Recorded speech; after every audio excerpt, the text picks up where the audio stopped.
I'm going to teach you how to create logos and decals like a pro with PaintNet. We're going to learn how to create custom texture maps, which are going to add a whole new dimension of realism to your projects. This is the last piece of the puzzle. This is episode 3 of the PaintNet series.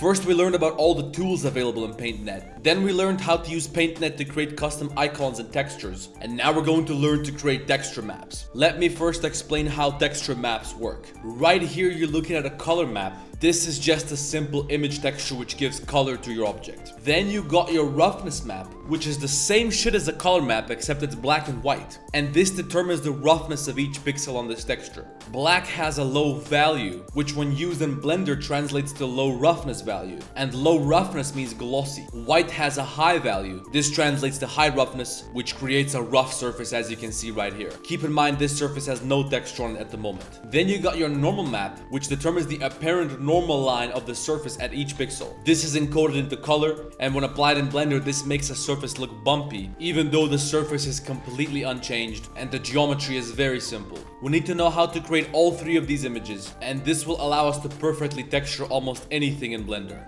Now, we already learned that you can find images from Google and just copy paste them into PaintNet. If you don't know how to do that, here's how you do it. You go to Google Images and you type in whatever company name and that company logo. Look for images which have a transparent background. You can usually tell the background is transparent when you see this white gray checker shit in the back. Now you're gonna right click, copy, and paste this image into PaintNet. Then go to adjustments, black and white, and that's it, you got a roughness map. Now again, you can go to adjustments, brightness, contrast, and you can control the shades of black or white or gray or whatever. Remember that the darker areas are gonna be more glossy and the lighter areas are gonna be less glossy. So keep that in mind when you're adjusting this. You can always come back and change this. Now to make a normal map, we're going to also have to use a black and white image, but the normal map has to be created from a bump map, and the bump map reads the height of each pixel. The white colors again have a higher value, which means a greater height, and black is lower value, which means lower height. It sounds racist, but it isn't. And before we talk about making normal maps, you're going to have to install an add-on to do this. To install that add-on, go to Google and type in Normal Map Plus. Click on this first link that comes up. Then click on this other link in this forum. Click right here, and you're going to download a zip file. I would love to say that I'm gonna give you this link in the description, but I'm definitely gonna forget.